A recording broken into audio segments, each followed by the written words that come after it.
Good morning, everyone. Happy Thursday. My name is Kara Heifel, and I'm with the Illinois Restaurant Association.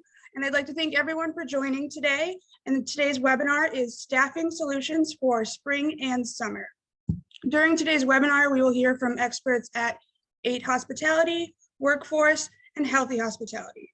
Today's webinar is also being broadcast in English, Spanish, and Mandarin Chinese. To listen in Spanish or Chinese, please use the interpretation button in your toolbar. This webinar today is being presented with us here at the Illinois Restaurant Association in conjunction with the Cook County Small Business Source, which was initially established to help businesses emerge from COVID-19 intact and positioned for growth. The Small Business Source connects small business owners with expert guidance and support. Some of these services include no-cost business advising, resources, events, and other ways that we connect small businesses with community advisors and each other. For one-on-one business advising, you can sign up at cookcountysmallbiz.org. It's free and super easy. The Small Business Source will then connect you with an expert from their network, including us here at the Illinois Restaurant Association, at no cost to you. The Small Business Source also has a lot of other resources, and I encourage you to stay connected to their newsletters and to sign up at cookcountysmallbiz.org.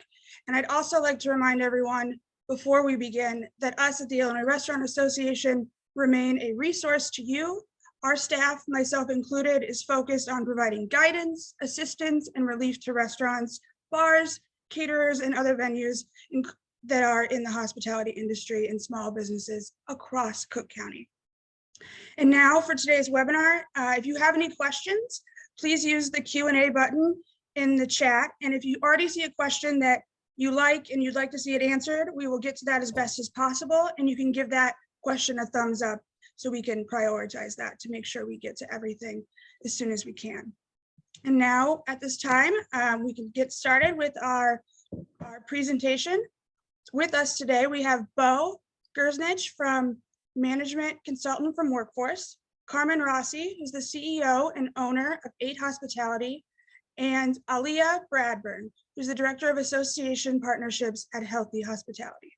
Now, without further ado, I will hand it over to Aliyah with Healthy Hospitality. Please take it away. Thank you. Hi, everyone.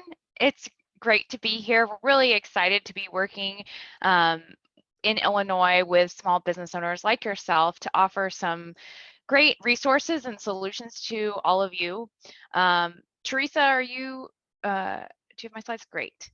Awesome. So for those of you who don't know, Healthy Hospitality offers a curated suite of wellness solutions that are created specifically for the hospitality industry. If you go to the next slide. We think it's very important to provide inclusive and affordable solutions to every size business and every type of employee. The World Health Organization defines health as a state of physical, mental, and social well-being absent of disease.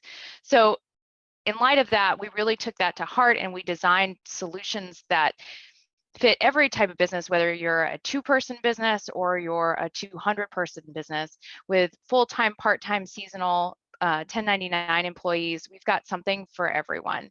We have everything from full-blown employer-sponsored health solutions, telemedicine, to individually purchased health insurance, and free prescription discounts, free mental health resources, which is really key for us. And we're even rolling out a care solution here in the next few weeks. If you want to go to the next slide. So we believe it's a moral obligation to help, to do everything we can to offer solutions, to remove the barriers for hospitality employers to provide solutions. But what is the business justification? 67% of job seekers say that benefits are more important to them now when choosing where to work than it was to them before the pandemic. So keeping that in mind, you want to attract the highest quality employee. You want those employees, whether they're full-time, part-time, or seasonal, to come back to you year after year. So how do you do that? You know, we have solutions for that. The other thing to keep in mind here is that happier, healthier employees create a happier, healthier experience for your guests, and your guests keep returning. So then your business succeeds. And so we're really excited about working together with the Illinois Restaurant Association to help business owners like yourselves. Next slide. The one solution I did want to mention to you is our telehealth solution. Telehealth is what we call the great equalizer because it offers affordable, accessible solutions for everyone, regardless of your socioeconomic status or your location. It also is not health insurance, but it reduces the need for your employees to go to urgent care and spend a lot of money, or the emergency room and spend a lot of money and time. So we offer this really low cost resource for $9. You get unlimited medical care via phone or video call. You also get unlimited mental health care, dermatology, neck and back care, and nutritional guidance. I do want to just point out that 1 in 5 Americans will have a mental illness this year.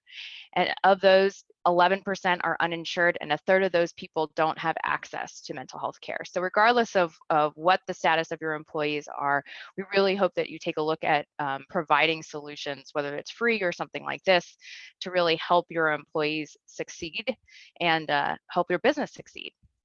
So with that, I'll turn it back over. Thank you so much, Alia. We appreciate you presenting and providing all of the resources that Healthy Hospitality has. I know a lot of them sound too good to be true. Let's just answer a quick question before we go to our next panelist. Do you need insurance to get these Healthy Hospitality resources such as Teladoc? No, you don't. So as I said at the beginning, it's really important to us to provide solutions for every size business and every type of employee. So you don't have to have health insurance to access the free mental health or the free prescription. You don't have to offer health insurance or have health insurance to take advantage of Healthiest You by Teladoc, which is our telehealth solution. So I encourage you to take a look, work with the IRA. I think we're going to send out a link to the resources that are available because, you know, we just find it to be super valuable for businesses and the hospitality industry as a whole. Great, thank you. And as a reminder to everyone on this webinar today, you will get a link with all of these resources, and it will also be available on our website following the conclusion of this webinar. So thank you so much, Alia. We appreciate all these resources. So next, let's hand it over to Carmen Rossi, the founder and CEO of 8 Hospitality. Carmen, please take it away. Thank you. Hello, everyone. I really appreciate the opportunity here to engage today. You know, what's really special of the Restaurant Association putting on webinars like this is the diversity of content. And obviously, we want to participate to just offer different perspectives, just different ideas, different ways of looking at it. But really, I'm going to encourage the participation through chat and dialogue. The way we started out couldn't have been more appropriate when discussing such a ongoing challenge. I don't think the challenge of labor will ever be thought of as easy. And we're certainly at a moment in our culture where the labor shortages are not limited just to hospitality or local community. I think it's obvious the media has said it's a nationwide challenge and shortage, but you know, the show must go on. And so here we are today to talk about it. And we started out with the diagnostics and sort of the processes of solutions. I want to you can kick off the slides. We're going to be casual during my little segment here. I just want to talk about our business and what we can do in a micro. So the idea of a labor shortage, that is a macro concept. But what are we going to do by shrinking it in the micro capacity of our business, right? How are we going to look at this on an immediate sort of strategy? With our breadth of concepts, we can have anywhere between 700 and 1,100 employees. Where that scale slides is a lot of seasonality. And while this will probably be viewed for years since it's recorded, I can comment that we're doing this as we approach summer months. And there's a increased demand for labor with expanding outdoor programs or the seasonality of just being, you know, busier. Our Chicago weather is either winter or summer. So we're going from just, you know, a more condensed focus during the winter months to now everybody wants to go out. I think the schedule, I think we just have to be, super sensitive to the recruitment. That's really something I like to talk about. On these staffing challenges, this first slide is the obvious reality of where we are. Also, shameless plug, that is a picture of Joy District's rooftop.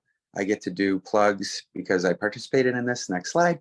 But really, the accommodation portion of it, I look at recruitment as a more aggressive measure.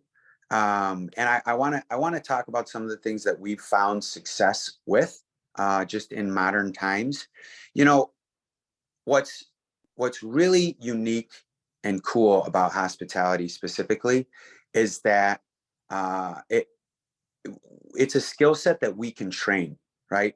It's not something that, our labor pool size doesn't require, an extended an extended period of education necessarily, or a specialized degree. It's not limiting, so to speak.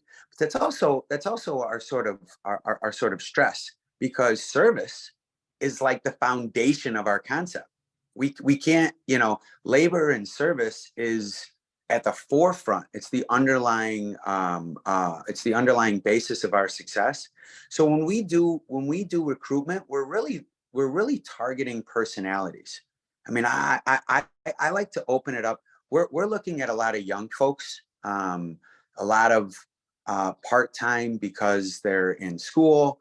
In the state of Illinois, the Restaurant Association participated heavily in expanding the regulatory capacity. So now servers, they've lowered the age, which is really important and cool. And that, when it comes to the recruitment, I like to set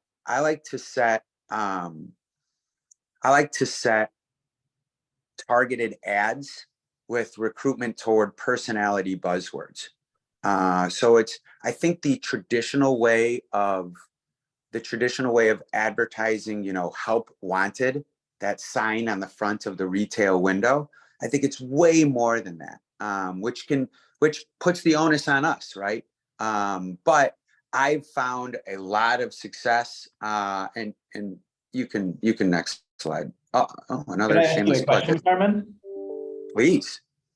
Cool. Yeah, I was just wondering how much of your recruiting efforts come from internal referrals? Yesterday, at the board meeting. So, There's no note on here that says version sent with the accept. somebody's got to mute, I think. Hey, can you mute Is someone- yourself? Good. Yeah, sorry about that. Yeah, listen, I don't think it's just on the owner or management onus to recruit. I think you've made an excellent point. Our staffs should encourage recruitment in their own internal networks. We've done one of the more effective and cheaper categories, I would say, is the Facebook marketing. By setting a $10, $5 or $10 a day, and knowing that you're probably going to employ a 2 to 3 week campaign for recruitment, right? We've got 2 or 3 open positions and we need to fill them in a shorter time period. So on an immediate basis, I've done every sort of machination of ads when it comes to recruitment, but the Facebook and the social media on a $5 or $10 a day budget, where then you can pick your demographic, where then you can geolocate the neighborhood, the age demographic, the interests, and that's going to populate on their fields. And because of the nature of our industry, we're not limiting our opportunities to 40 to 60 hour full-time. There's part-time opportunities where, again, because of our ability to teach a quality personality, an eager and passionate employee, we're able to, be a little bit more broad in who we're looking at, because we'll teach them on the spot. So yeah, that's my, I also put on this last slide I definitely talked about the targeted ads and the social media, but when it comes to summer, just as an anecdotal basis, we get a lot of college students.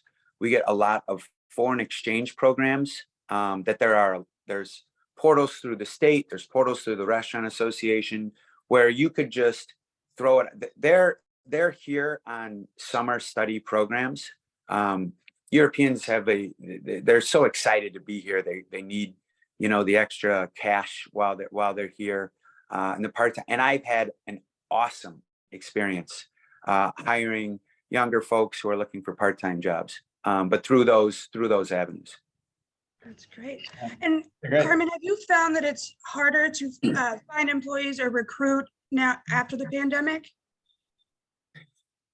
Well, I guess what I would say is it's harder because we have to employ more efforts. I don't think that there's one button to click that sends out the help wanted, right? I'm really trying to portray this archaic notion of just putting a sign on the window. I think we have to look at this by, okay, that we need labor in any department. Whereas I might have just done 1 or 2 things, I'm going to need to do 4 or 5. But you're probably already doing it. I'm going to put it out on our scheduling portal. Hey, everyone, here's what we're looking for. I'm going to be way more broad in my search. So I'm not going to perhaps list 10 intimidating job tasks. It's more like, hey, I want to hook you, right? I want to get you to the interview, and then we'll slowly talk about, the job itself. There's definitely pay increases, but that when it comes to, that's an affordability, and that's a budget capacity issue. But maybe there's, I think there's some really cool and innovative ways to do tip sharing, to do service charges. I think business, it's business to business is a unique strategy, but I don't think it's just about raising your hourly. I think it's about, our modern and younger workforce wants to hear about vacation time. They want to hear about flexibility. They want to hear about the other ancillary benefits that you offer, which might be, health related, might be other stores, might be discounts. I just think we have to pause and brainstorm more about hiring strategies and include all those benefits. Great. And how would you say that staffing has changed in the industry since you started in the industry? I know you've been in the industry for a while. How has staffing and recruiting changed in recent years? So again, I'm being anecdotal, but I'm confident that there's at least one person on here that I will relate to, and that's okay. So at the beginning, I think I looked at labor as a function of operation. Bodies, right? We need bodies to open. I say the show must go on. Okay, if there's 13 or 130 people on the floor, labor was a mechanism of operation. Now, recruitment doesn't end when you sign your commitment letter. I need to keep you. The turnover has become such an important theme of everyday business that what we're now talking about is culture. If all of us don't want to be full-time recruiters for our businesses, then what we should be talking about equally is retaining. It's recruitment and retention, because if I can stretch a part-time person's 6-month idea, don't forget, not everybody knows their whole future life plan. People come into this and say, I just want to do this for 3 to 6 months. And then, life happens. So if I can stretch that 3 to 6 months to 2 or 3 years, that's going to be because of in large part because of culture. And so all that we're really talking about today are strategies for recruitment. But I think in that conversation, we're talking about retention. Once we land the coveted employee that we worked hard to get, what are we doing to really to keep them and to be more present in their life. I think that's through, weekly conversations with staff, check-ins. I'm saying that, and you might be rolling your eyes like that sounds obvious. Well, it wasn't obvious to me. We didn't do that years ago. And maybe if we did do that, we didn't do it as presently or as consciously as we're doing it now. Can you elaborate a little more on what a pre-shift meeting would include? Yeah, so just on the diversity of concept, I have family restaurants, I have neighborhood sports bars, I have massive nightclubs. We have fine dining, and we have service windows. So I'm touching on so many different conceptual genres. The one constant is pre-shift, and pre-shift is we make that a part of every shift. Now it's mandatory, and it's 15 to 20 minutes. And the first 10 minutes are, here's what's going on. That bathroom is closed because we've got a leak. Here's the new item on the menu. We're 86th over here. We ordered way too much of this IPA, so we're going to push that a lot harder. That's just that's just good. That's just healthy. The next 10 minutes are just to talk about the staff. What's going on in your life? What's a stress? What do you love about being here? What are you doing this weekend? Those are exercises to, transition you from whatever life you just came from to having to work. I'm lowering your heartbeat, getting you ready into this. We're transitioning, but it's also to be mindful that this is, we're all in this together. I want you to know that we care about what's going on with you. Again, this is more of a retention conversation than a recruitment, but I look at those one and the same. Yeah, what an awesome human-based idea. I feel like it's definitely a small investment that you could see pay dividends in the long run. Well, I'd like to say that these lessons are so obvious, and maybe they are for everyone else, but they weren't for me. Yeah. And this is just what we spend a lot of time on now. Yeah. We see that in software too, honestly. We spend a lot of time explaining really complex features, and then the thing that ends up, wowing and providing the most impact is, the really small, like the schedule just works this way. You can drag and drop it or delete it intuitively. And they're like, oh my gosh, our last system didn't do that. And you're like, oh, but what about this really cool feature we, spent a lot of time working on? But it's always the simple things that really you need to hone in on. Agreed. And it's impossible in the service industry, as you both know, not to interact with people when you're on a shift. You have to feel like a family and a team. So that's a great way to make people really engaged with each other. A question I want to present to both of you that just came in is, what are some surprising things that have helped retain employees?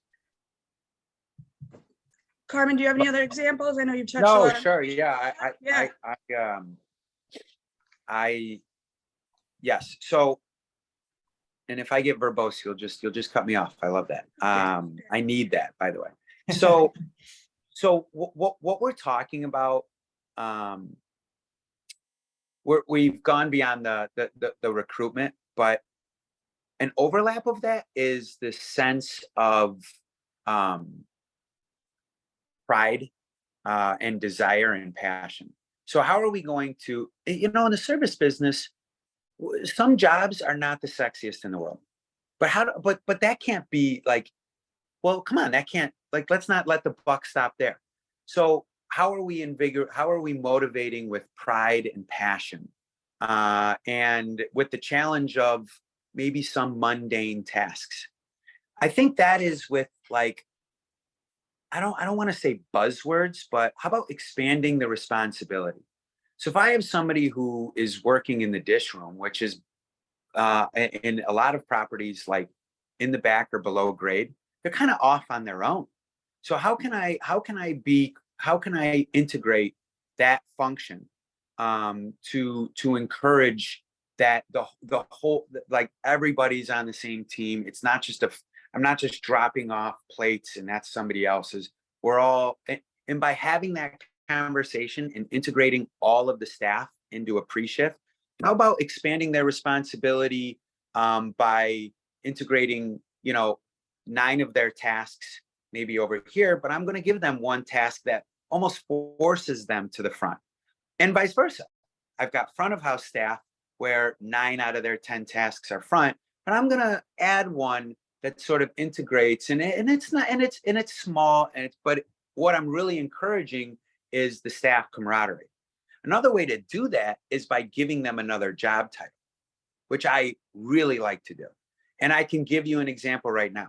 You work at the host stand or you're a server, but let's build your proverbial business card or your imaginary business card, as servers don't typically, for example, or prep help doesn't have the business card, but let's build it and imagine that it also says like recruitment specialist or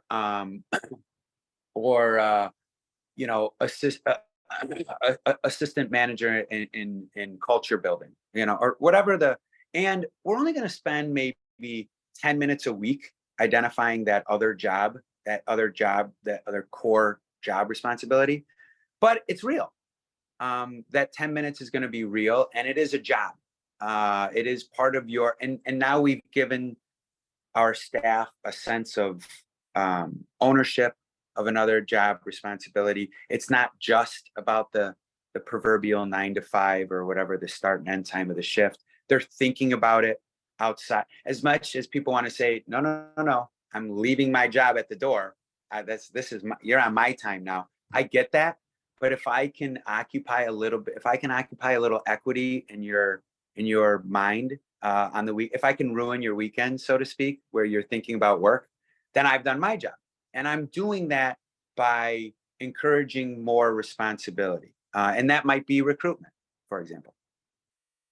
Yeah, I've got a good answer to that. It may not be very popular, but at one point we hosted a webinar on this whole concept with a partnership with a team over in University of Chicago, just checking out our data that we have in workforce.com.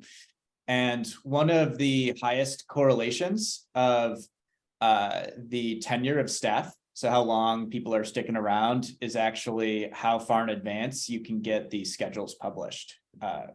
So to Carmen's point earlier, this economy, people really value flexibility. They value knowing what's happening with their life, being able to plan those trips or those days with their friends and all of that. And so I think when you post the schedule on a fridge, a week in advance, and everyone's got to take a picture and send it around, and suddenly your Saturday plans are thrown off, that's not really good for retention. The more in the know that your employees are, I know it can be hard at times to get those schedules out, and those things, change very quickly. But there is data that will back that the further out you can post those schedules, the more likely you are to retain staff for longer. Great, thank you. And one question we just had come in, speaking of timeline and retention, is what kind of timeline do you see when you're hiring people, from someone interested in the job post to actually getting them in the door to work a shift? So I will encourage I think the more engaging you could, by the way, posting schedules and posting, company gatherings and posting vacations, it seems small. Everybody wants something to look forward to. Bo, that's a really, really great point. Really great point. As far as timeline, right? Are we sounding the alarm? Are the alarms firing off because we need somebody tomorrow? Or are we anticipating the season and flexing 2 or 3 more future employees? There's an obvious difference, but let's talk about the latter. We're anticipating hiring some new folks. Quite frankly, we're always hiring. There was a famous CEO of GE, it's a dark point, but he wrote extensively about always firing your bottom 10%. And like I said, I think that's sort of a darker way to look at it. But another way to look at it for me is how I read that is we're always hiring. We're always looking for great standouts. And on that time, I like to do 2 interviews, no matter the job. And the first interview may be managerial, and it's obviously more detailed. But that second interview might be super casual, might be 10 minutes before your first shift. It might be a phone call congratulating you on the employment. And it's from an ownership-esque or a senior leader. Because what you're doing is you're introducing the idea that, this is a wonderful opportunity for you. Congratulations, whatever the job task.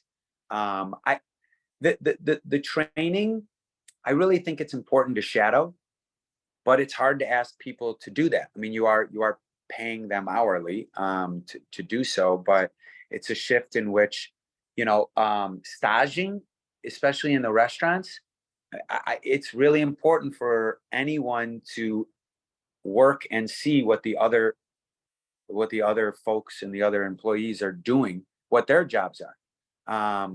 That takes time, and time is the variable. We're not sure how.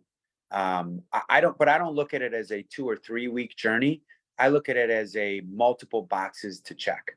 If it takes only 2 days to check the boxes, great.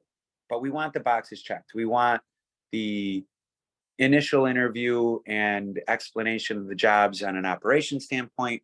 We want the follow-up, right, with senior leadership or ownership to really congratulate and introduce. And then we want the training. We want them to see not just their job, but every job that takes place in those 4 walls.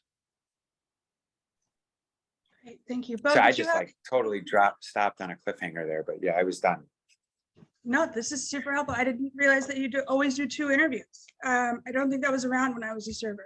Bo, did you have anything else timeline wise or best practices on making sure that you get people in the door and get buy-in from your staff? Yeah, I think that the buy-in comes before the employee is hired via that building up of the culture. So if the culture is already bought in, it's a lot easier for someone joining that culture to also be bought in.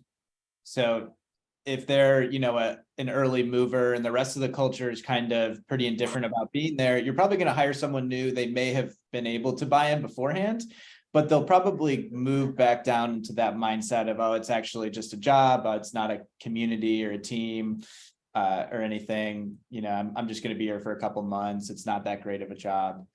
Versus if this is an exciting place to work, if we built out and invested in a culture, adding people to it is much easier and makes that transition much smoother. Great, thanks. And we just had another question come in. Do either of you find that offering hiring bonuses is beneficial, or is that just depends on your need, maybe? So I think that's in every industry not a hot topic, but it's a hot take. But it's so economic, right? It's really about, I think everyone would agree that if we could give hiring bonuses, we would. It's whether you have the economic capacity to do so. However, I don't, let's go broader on it. Hiring bonus is, if you can do it, fantastic. You're gonna charge them earlier. But what are some other imaginative and creative strategies to entice an employment and recruit? Or if somebody's considering 3 other jobs, how can you edge? And maybe your economics are tight, ARE tight. Maybe I can include extended PTO. Maybe I can include a sort of cell phone package, which, I mean, nowadays cell phone packages are pretty cheap-ish as a business expense, but it looks really good. I mean, like it's something small, How like health benefits, that can sound very expensive, but if I can micro portions of it, if I can contribute, like on a larger corporate scale, it sounds like retirement benefits or 401. That just sounds expensive. But can I contribute? Are there programs to explore? I think by building, like, so let's just build our offer letter, so to speak, and we want to fill the page, and it can't just be like congratulations. So the offer letter maybe isn't just the here is your salary, but there's additional bullet points. Don't be intimidated that the bullet point has to be a Oprah Winfrey giving out everybody in the audience a new car. Maybe it can be, just some smaller little, and we're just building down the line.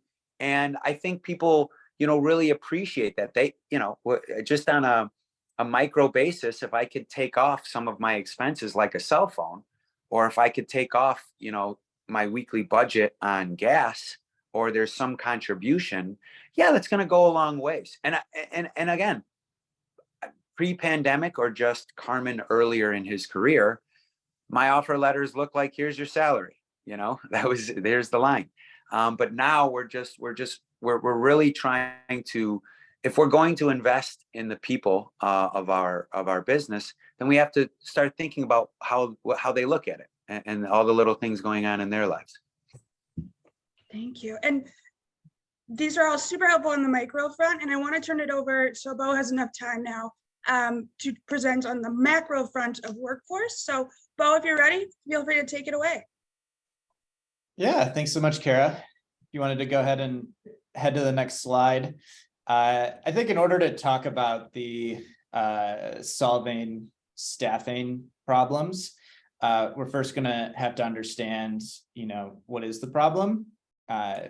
We like to look at it in terms of the urgency and the demand of the problem you're trying to solve. So we've got a couple quotes, because who doesn't love some quotes to help, prove your point, from one of our partners over at Toast, which is basically talking about the urgency of why we need to be talking about this now in mid-April.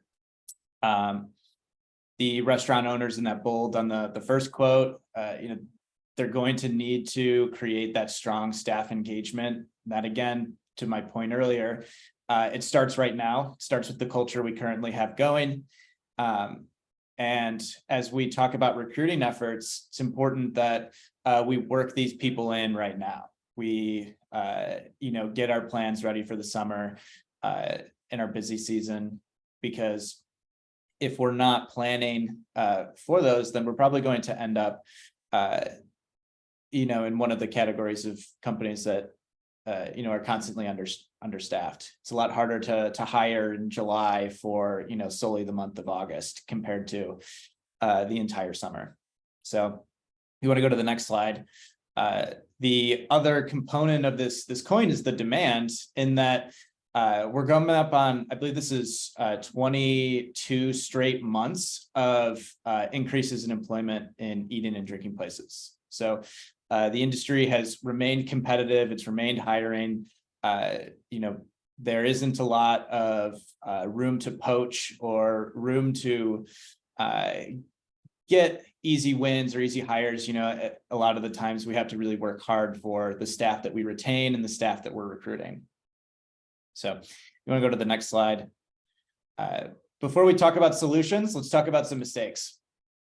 So we work with a lot of different companies. We aren't restaurant specific, but we do a lot in hospitality. And so hospitality is one of the best industries that can really project how much staffing they need based on anticipated sales. A lot of really great technology out there nowadays that you can take your past year's sales data and create a forecast. It may be April right now, but I could create a forecast for our July months and better understand what is my staffing levels going to look like as we wind up in the season and as we wind down. One of our partners that I was talking to about this and just preparation for this webinar, we were talking about how they deal with the fluctuations between their busy seasons and their easier times.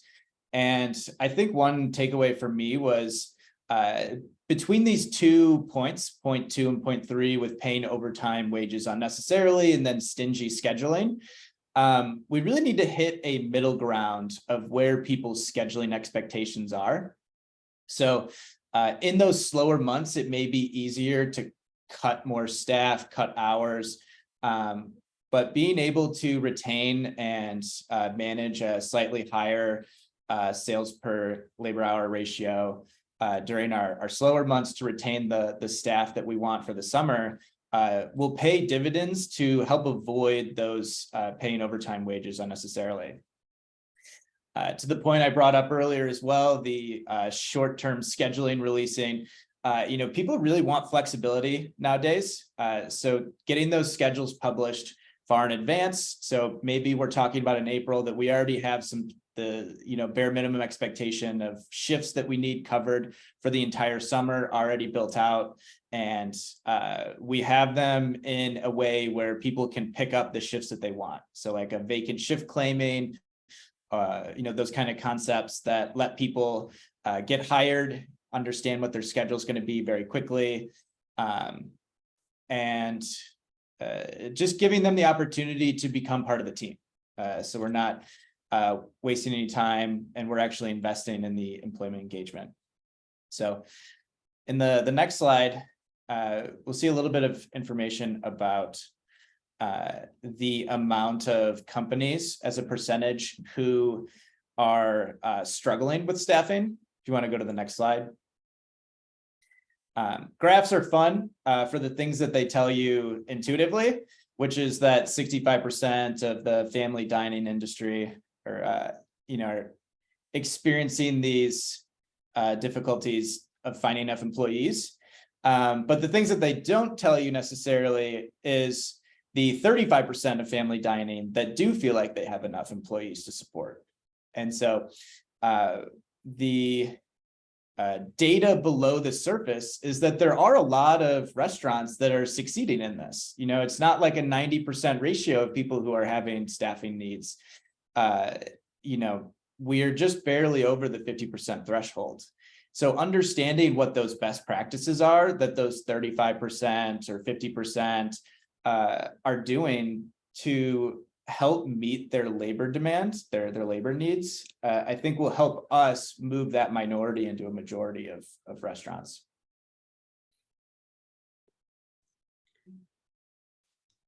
Cool.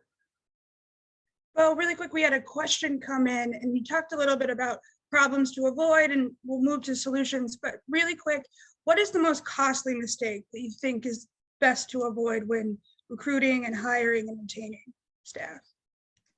Yeah, I think when you're hiring early in April, one of the more costly mistakes is not keeping staff engaged between when they accept an offer and when they're supposed to start. Say someone's supposed to be on your summer staff and they accept the job really early, and then you don't really talk to them for a couple months. Not only are you now opening yourself up for some potential very early churn in your employees, but you're also setting yourself up for a unrealistic expectation of your total staff count for the summer. So we have a lot of people that are hired on paper, but we're not talking to them. One company that we work with that we'll talk a little bit about later is a big lifeguard staffing company. So they engage with a lot of school students, minors that they'll sign up to be lifeguards, but then they won't fulfill all the training. They'll fall off. I think their percentage is close to like 30% of those hired don't end up actually working a shift. So that's a pretty costly statistic, not only for the cost of recruitment, but also for just your own peace of mind, knowing that the scheduling needs that you have are what you thought you were going to meet, you no longer can. Thank you. Cool. Yeah, so possible solutions, like we were talking, recruit as soon as possible, keep that staff engaged. To Carmen's point about Facebook posts, to recruit people, it's also, Facebook is a really great place to retain people.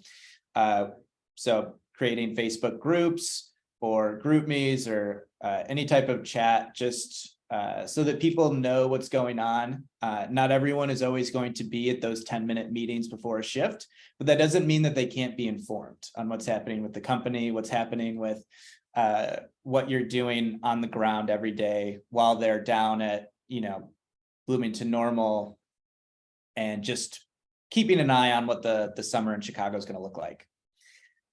Other big thing is capitalizing on your culture and its connections. So as you deal with hiring high school or college students, there are a lot of connections that you can build out by hiring one or two people from like maybe a similar friend group. You can find more that are also looking for employment. I think the best culture that you can create is one that happens very naturally. As people come and recruit into your company, it allows them both to be part of the system because they know that they have an impact on who can come and work here. And, it creates camaraderie that's been around for a lot longer than their employment has.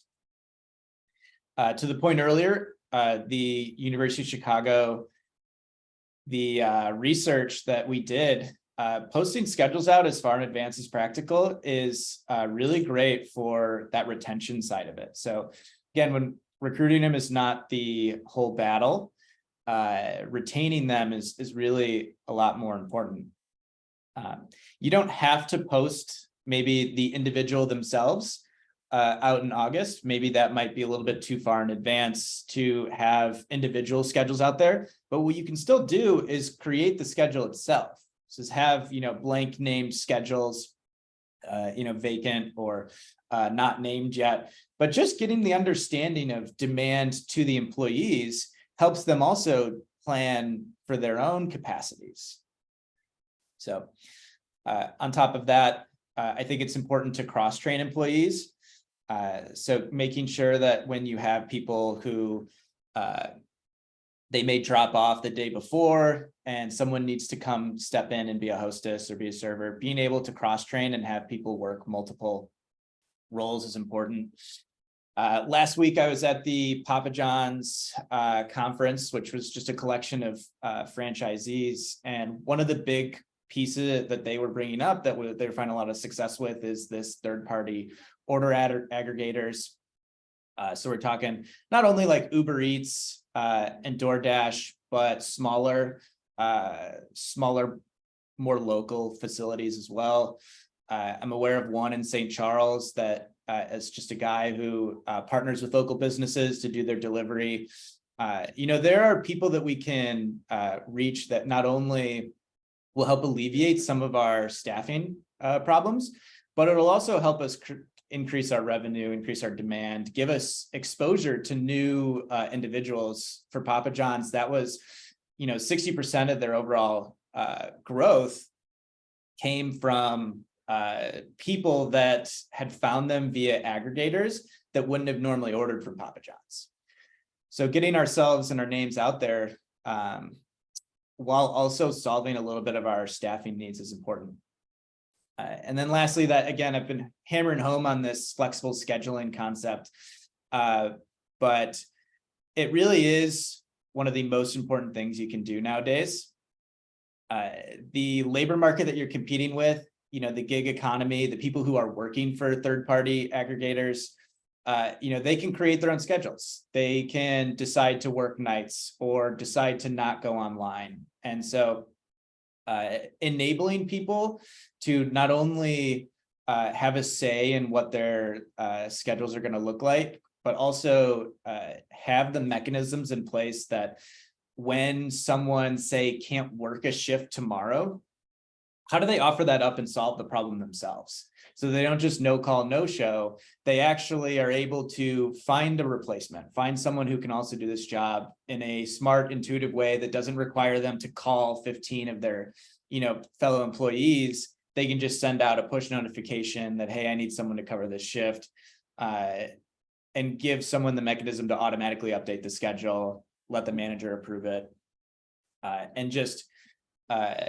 really make flexible scheduling rather than a point of friction, a point of smoothment of employment. Thank you. And I'll give you a second to drink some water, Bo. But we just had a question come in I think is interesting. So the question is, how do you strategize hiring needs for businesses that are multifaceted? Say it's a country club that has a fitness center with different roles, as you mentioned, like lifeguards, line cooks, that type of stuff. Is there good strategies there for how best to prioritize recruiting and stuff like that? Yeah, it's an interesting question. Candidly, as a scheduling time and attendance software, we do a little bit less with the recruiting side of things. What I will say is when people have qualifications that require prerequisites for them to take a role, it probably will mean that they're a little bit more of a priority, because the hiring process is going to take us just a little bit more time. So lifeguards are a great example. If you have a country club that has a 12-foot pool, that lifeguard, you can't just hire them and throw them out there the next day. They've got to go through training. They legally can't lifeguard that pool without having the proper certifications. And so whether that's a food handler's permit or a liquor license, or anything that requires more added time and training that someone doesn't have, that should probably be your priority, as opposed to roles that you can kind of come in and just find a really good personality, train them up, as we were talking about earlier. And yeah. So that makes a lot of sense. Thank you. If you want to proceed with your Papa John's example. Yeah. So the cool thing about this example of Papa John's, you'll look at the peak season, you'll probably think I'm a little crazy. It says November to February, right? This Papa John's specific franchise that I'm talking about is the one in Puerto Rico. And so Puerto Rico, they have different peak seasons than Illinois is going to have. And I bring this up because I think it's really easy to get caught into the idea that we're always competing with the exact same people for hiring and for staff retention and all of that. Papa John's in Puerto Rico has a different peak season. There are other industries in Illinois that will have different peak seasons than restaurants. And so getting an understanding of maybe where we can pluck people or intentionally recruit via Facebook ads, I think is a really good way of knowing how to find people that can not only do the job, but will be available to do the job. So Kilowatt Brewing is another one of our clients. The thing that I really like about them is they've got their sales data integrated into the scheduling system. And so like what I was talking about with projecting demand, they've already got a handle of what the summer's going to look like from what their forecasting data is looking like. And so what they can do is start to create those schedules early, start to get themselves prepared for what the summer's going to look like in San Diego. It's a lot more similar to Illinois peak season. So from April to October, we're going to see a lot more people going to the brewery. And then just talking about how large companies manage that amount of scheduling needs in mass. So Amenity Collective is they're the lifeguard staffing company. And so I think the biggest similarity between lifeguards and the hospitality industry is the presence of those minors.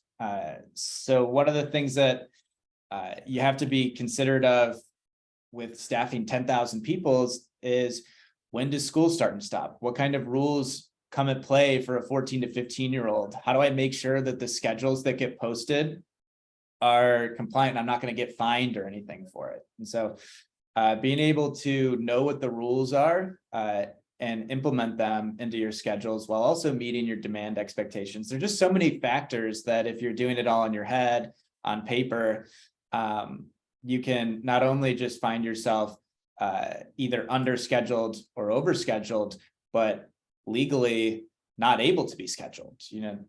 So I think it's important to recognize the great work that Amenity Collective's done via being able to manage, hundreds, if not thousands of pools via their lifeguard system, and being able to find, if you've got a couple different locations, or in their instance, a couple different pools within a community, finding those, we would call them regional covers, to help come in when people can't work shifts. I think it's all really great. And we're very proud of the clientele we have and their ability to solve tough problems. To our point earlier, a lot of the times it is the simple solutions, just being able to call it out, having it all on the same piece of paper, it goes a long way. Great. Thank you so much for this information, Bo. I also want to thank everyone, our panelists today, Carmen, Aaliyah from Aid Hospitality, and Aaliyah from Healthy Hospitality, Bo at Workforce. And I want to thank everyone for providing good questions and for attending this webinar today. I want to remind everyone that you will get a wrap up of this entire slide deck with and a recording of this shortly after the conclusion of this webinar.